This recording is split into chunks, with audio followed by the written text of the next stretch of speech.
Hola, ¿qué tal? Buenas tardes. Mi nombre es Gerardo, soy psicólogo. Actualmente me dedico un poco como al tema de los pacientes renales, principalmente al protocolo para trasplante renal, y pues aquí con el maestro nutrición Jesús Bañuelos me invito un poquito a dar como una pequeña plática acerca de lo que se siente de alguna manera o los aspectos emocionales, dicho de otra manera más bonita, que tienen que ver con los pacientes renales, ¿no? Y es importante antes de empezar esto, decir que pues para toda enfermedad, por muy bobo que esto suene, necesitamos una persona que la padezca, ¿no? Y es bien importante decir una persona y ponerle toda la connotación de persona para saber que, en primer lugar, no todas las historias van a ser iguales y no todas las personas van a ser iguales y no todas tienen que pasar por exactamente el mismo proceso, aun cuando sepamos que de alguna manera muchos son muy parecidos, ¿no? Eh, el primer problema o el primer sentimiento que sale cuando una persona recibe el primer diagnóstico, pues es el miedo a la muerte, ¿no? Y de esa manera eh, nos presenta algo que comúnmente en la teoría, por si alguien lo quiere buscar por ahí, le llaman duelo. Y duelo no tiene nada que ver, digo, un duelo tiene que ver con el simple hecho de saber que hay una decisión que tengo que tomar y que yo nunca la pedí, que yo nunca que yo no tengo la culpa por ello, pero que de alguna manera la tengo que hacer, ¿no? Y es un sentimiento bien grande porque tiene que ver con cosas que uno nunca se espera, ¿no? Y desafortunadamente allá afuera, eh, las personas que giran, incluso nosotros como profesionales de la salud, en algún momento nos ha tocado decir o tratar de explicar la enfermedad de alguien y de alguna manera como echando la culpa, ¿no? Entonces, hay un montón de culpa que también sienten las personas con enfermedad renal hacia su propia enfermedad. Por ejemplo, si me hubiera cuidado mejor, no estaría enfermo. Si hubiera tenido una mejor alimentación, no estaría enfermo. Que si me hubiera pasado, si hubiera evitado tal o cual alimento, no estaría enfermo. Creo que es importante para toda persona que recién recibe un diagnóstico saber que de ninguna manera es su culpa, ¿sí? Porque aun cuando sabemos que quizá habría cosas que se pudieron haber evitado, eso no significa de ninguna manera que eh, estas personas supieran exactamente lo que les iba a pasar, ¿no? Entonces, mucho de la culpa o del duelo que existe en un paciente deviene también de lo que se le está diciendo y de lo que dicen sus familiares, ¿no? Y sobre todo de lo que dicen también nosotros como personales de salud, ¿no? Otra cosa importante que habrá que mencionar como mero preámbulo es que toda persona tiene una historia y tiene un contexto y tiene sus propios problemas personales y familiares. Y de alguna manera, esos problemas también se van a ver hiper grandes o se van a ver con un lente muchísimo más grueso cuando empieza a ver, cuando se le da esta noticia, sobre todo de una enfermedad crónico-degenerativa, ¿no? Entonces, si ya hay problemas en la familia, si ya hay problemas de ellos, si hay problemas laborales, todos estos se van a ver extremadamente más grandes. Es como si le pusieran en ese momento una lupa, un foco, y todo se centrara ahí, ¿no? Y de alguna manera es como si empezara todo ese, por ahí dicen, es que el mundo o el mundo de la persona gira en 360 o empieza a dar vueltas, pues justamente es por eso, porque los problemas más chiquitos que tenían se empiezan a ver bien grandotes de la nada, ¿sí? Entonces, es bien importante que nosotros como personas, como profesionales de la salud, podamos de alguna manera acompañar a estas personas y hacerles ver que, que efectivamente hay otras formas de vivir, pero eso no significa que ellos estaban viviendo mal, ¿no? Por ahí hay, hay muchos pacientes que me han dicho como de, pues es que pareciera que yo vengo y aquí me dicen que de alguna manera pues estaba viviendo mal, pero pero no. O sea, hay muchas formas de vivir y cada quien es propio de vivir su enfermedad de una manera distinta. ¿Sí? Entonces, más o menos por esos sentimientos, por esas emociones son de en donde se empiezan a entreligar la mayoría de los problemas emocionales que vienen con la familia, ¿no? Y esto termina derivándose en, pues, falta de apego al tratamiento, en que, pues, la dieta, hay una negación terrible a la dieta y eh, empiece también a haber, pues, más que no apego al tratamiento, sino eh, una negación a la enfermedad. Y es muy claro saber cuando hay una negación a la enfermedad porque la mayoría de las personas dicen no me siento enfermo. Si en algún momento alguno de tus pacientes dice no me siento enfermo, seguramente va a ir ligado de que no se ha podido contestar la pregunta ¿por qué a mí? Y porque más de alguna o el 99.9% de todas esas personas lo que va a decir es mi culpa, yo tuve algo que ver con esto, yo lo pude haber evitado y ese nos lleva de regreso al principio, que es la falta de apego al tratamiento, ¿no? Entonces, el pensarlo como una persona va a hacer que de alguna manera el acompañamiento sea muchísimo más amigable y sobre todo personalizado, ¿sí? Y en este tema de personalizado también quiero hacer mucho énfasis, porque de repente, quizá desde este lado y verlo desde acá, nos toca ver un montón de historias muy similares y uno termina, o algunos profesionales terminan haciendo cosas como ya muy, ¿cómo decirlo? No muy iguales, pero sí ya muy basadas en protocolo, esto es así, esto es así, ¿no? Y terminamos dando cosas muy genéricas. Y creo que es importante retomar justamente la personalización de la atención al paciente para poderlo acompañar de una manera más emocional, ¿sí? Porque no, lo repito, no todas las personas lo van a sentir igual, pero sí todas sienten un cambio bien grande. Entonces, el poder acompañar eso de una manera personalizada va a hacer que el paciente pueda de alguna manera calmar también esa preocupación que tiene, ¿no? Porque de alguna manera que te digan que tienes una enfermedad de este tamaño, que de alguna manera te digan de buenas a primeras, sabes que tus riñones ya no sirven, o peor tantito, que recibas diagnósticos que ni siquiera se puedan nombrar, como algunos que les dicen clomurelonefritis, o que empiecen a nombrar palabras extremadamente largas, o tecnicismos médicos muy puntuales, hace de alguna manera al paciente o a la paciente que se sienta perdido o perdida, ¿no? Entonces, ahí entramos en otra parte bien importante, que es el sentirse totalmente perdido, perdida, entrar en un mundo nuevo que no tiene nada que ver con lo que venía viviendo el paciente, con su historia previa, ¿no?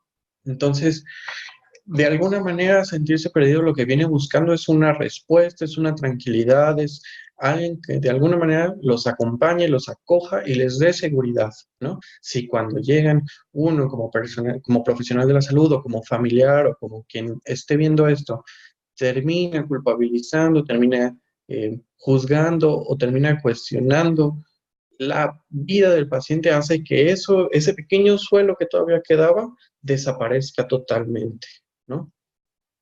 Entonces, de alguna manera, creo que sí es importante cuidar mucho cómo nosotros también estamos eh, hablando con los pacientes y qué es lo que les queremos transmitir. Quizá desde este lado, hablar con muchos tecnicismos empieza a ser muy fácil para nosotros, ¿no?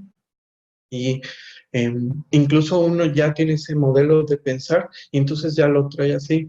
Hay un autor que me gusta mucho que se llama Michel Foucault. Para quien le gusta la filosofía, pues es un filósofo francés, o era un filósofo francés, y él tiene un libro que se llama El nacimiento de la clínica, y en la mera introducción dice algo así como de, para nuestros ojos ya cansados, el cuerpo humano define por derecho de naturaleza el uso, y origen y distribución de la enfermedad, ¿no?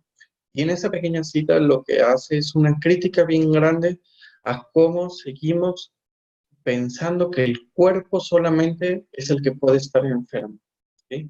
De alguna manera las emociones son el primer contacto que tenemos con el mundo, es nuestra manera de defendernos del mundo, es lo que reacciona ante el mundo, es lo que de alguna manera nos hace también saber que estamos vivos. Entonces, es bien importante dar espacio a esas emociones y saber que no todas se van a ver o se van a escuchar o se van a sentir de la misma manera, ¿no? Es decir, un paciente que esté sufriendo ansiedad no necesariamente va a estar comiendo más o comiendo menos, ¿no? O un paciente que esté deprimido no necesariamente ya no va a querer vivir, ¿no? Entonces, la única manera en la que uno puede conectar con las emociones justamente es a través de la escucha y de la empatía. Entiendo que muchas veces las, eh, las consultas o el ritmo de vida que trae uno o cosas así, empieza a ser como muy tedioso y uno trata de hacerlas como cada vez más rápido o de alguna manera como hacerlas más estructuradas, pero creo que el tema de la escucha desde las emociones puede ser un poquito más intenso, puede generar un vínculo más cercano con el paciente que hacerlo tan estructurado, ¿no? De alguna manera, cuando un paciente está pasando por todo esto, cuando se le acaba de dar el diagnóstico, va a escuchar más o menos de la mitad de lo que todo se le dice. Y si a eso le agregamos que son palabras bien grandes, si a eso le agregamos que son palabras que no conoce, si a eso le agregamos escucha tonos de enojo, de coraje, de culpa, pues va a ser menos lo que va a estar escuchando y obviamente va a haber un mucho menor apego al tratamiento, ¿no? Justamente lo que esperaría cualquier profesional de la salud es que a uno le pudieran hacer caso y a partir de ese poderle hacer caso, pues el paciente esté bien, ¿no? Pero ¿cómo hacerle para que ese paciente pueda entender lo que nosotros entendemos o lo que una persona que ha estudiado todo esto entiende desde en una consulta de 1 hora, en una consulta de 45 minutos, en una consulta de 15 minutos, ¿no? Entonces, para poder hacer eso, justamente se tiene que entrar desde las emociones, desde lo que se siente, ¿no? Y una pregunta bien potente que se pudiera usar es, ¿y cómo te sientes? ¿No? Y abrir el mar de posibilidades a lo que pueda pasar, ¿no? Hay que tener los ojos bien abiertos, sobre todo también a los familiares, porque esto no nomás afecta a la persona. Si bien la persona o quien padece la enfermedad pasa por un mar de emociones, quienes giran a su alrededor la van a tener un poquito más difícil, porque generalmente son los familiares, y los familiares están, la mayoría de las veces, hiper preocupados por el familiar. ¿Por qué? Porque de alguna manera la preocupación es una pregunta constante que se hace a algo que uno no conoce o que no puede hacer. Entonces, a partir de eso, un familiar de ninguna manera puede sentir lo que está viviendo el paciente, ¿no? Entonces, como de ninguna manera lo puede sentir, no va a saber exactamente cómo reaccionar. Muchos, yo diría que más del 50% de los síntomas eh, conductuales, por así decirlo, o emocionales que presenta el paciente o la paciente, van a ser un reflejo claro de sus relaciones familiares, de cómo lo está viviendo en su entorno, ¿sí? Por ejemplo, muchas de las veces una persona, digamos, mamá o papá, está hiper preocupada por la muerte, porque su hijo o su hija se pueda morir, ¿no? Está pensando constantemente y está teniendo un miedo bien grande a mi hijo, mi hija se va a morir, ¿no? Y no puedo lidiar con la muerte de esa persona que quiero mucho. Y en vez de podérselo decir, de poderlo contactar, va y está hiper preocupado o preocupado por esa persona. ¿Dónde nos damos cuenta de eso? Pues que llegan a consulta y le están diciendo, oye, pero dile al doctor esto, oye, pero dile esto, pero es que mire, fíjese que no se cuida aquí, aquí, aquí y acá. Empiezan de alguna manera como a querer decir que uno los termine regañando, ¿no? Ahí es en donde se alcanza a ver esa preocupación, ¿no? O donde de plano el paciente o la paciente no puede hablar con nada, pero los familiares son los que están hablando, ahí es en donde sabemos que hay preocupación, ¿no? Y por ende, si ellos están cargando con esa preocupación, con esa responsabilidad, lo que podríamos suponer es que el paciente o la paciente de ninguna manera va a cargar con esa responsabilidad. ¿Por qué? Porque alguien más está cargando con ella, ¿no? Y lo único que se alcanza a ver en esta punta del iceberg, pues es que tiene una falta de apego al tratamiento, ¿no? Es decir, que no está haciendo las cosas y luego eso lo terminamos confundiendo con depresión, con ansiedad, ¿no? La ansiedad, que creo que es una de las palabras que más se han, eh, ¿cómo decirlo? Que se han, vamos a decir, que se han vuelto más líquidas, pero eh, algo más así como que se han prostituido, por así decirlo, es pensar la ansiedad como un miedo bien grande. Cuando una persona siente ansiedad, no necesariamente tiene que estar inquieta, tiene que estar haciendo cosas, sino más bien nos vamos a dar cuenta de eso porque va a empezar a preguntar como muchísimas cosas o se van a dar cuenta que de alguna manera el, como el sentimiento que tiene es una preocupación muy, muy, muy, muy, muy grande por algo que pueda pasar, pero no sabe reconocerlo, ¿sí? Y eso generalmente termina siendo pues sabes qué, no me quiero cuidar y no me puedo cuidar y no me siento enfermo porque si me siento enfermo me siento mal y entonces se empieza a generar como otra vez este ciclo de ideas bien extrañas hacia atrás, ¿no? Creo que tenemos de alguna manera que ser más abiertos al tema de las emociones. Luego, alguien, no sé quién, nos ha dicho que tenemos emociones buenas y que tenemos emociones malas y que hay unas positivas y hay otras negativas. La propuesta y la teoría que a mí me gusta leer es que justamente va todo lo contrario, ¿no? Que las emociones siempre van a ser positivas, es decir, nunca van a ser positivas ni van a ser negativas, ni siempre pueden ser negativas, ¿no? Todas y cada una de ellas tienen una función, pero hay que poder escucharlas de alguna manera, ¿no? Entonces, todo ese mundo estaría muy loco de mi parte pensar que se los pudiera contar como en 20 minutitos. Más bien era como poder dar cuenta que hay cosas que podemos entender y podemos ver desde romper nuestros propios paradigmas de pensar las emociones entre buenas o malas y más bien pensarlas como un para qué o qué estoy viendo extraño, o qué es lo que estoy sintiendo yo cuando veo a ese paciente o a esa paciente que me hace pensar que hay algo mal ahí. Y creo que eso sí nos puede dar espacio a las emociones, porque hablar de emociones va a ser un mar entero de cosas que pudieran pasar, ¿no? Justamente también es importante pensar que los pacientes no están solos, ¿sí? Y muchas veces en consulta nos dicen más cosas las interacciones que tengan entre sus propios familiares y con ellos de cómo se están sintiendo los pacientes a lo que ellos puedan o ellas puedan expresar, ¿no? Como esto que les comentaba de, oye, ¿sabes qué?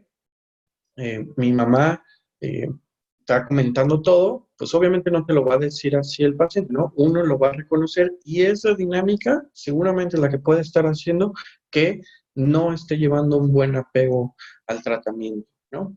Otra de las cosas que suele suceder y que me pasa acá con Jesús y que gracias a eso, pues es importante tener como buena comunicación entre nosotros, es que de repente dicen, ¿sabes qué? Es que no quiero seguir la dieta porque no me gusta esto, pero me da miedo decirle porque pues, me va a regañar.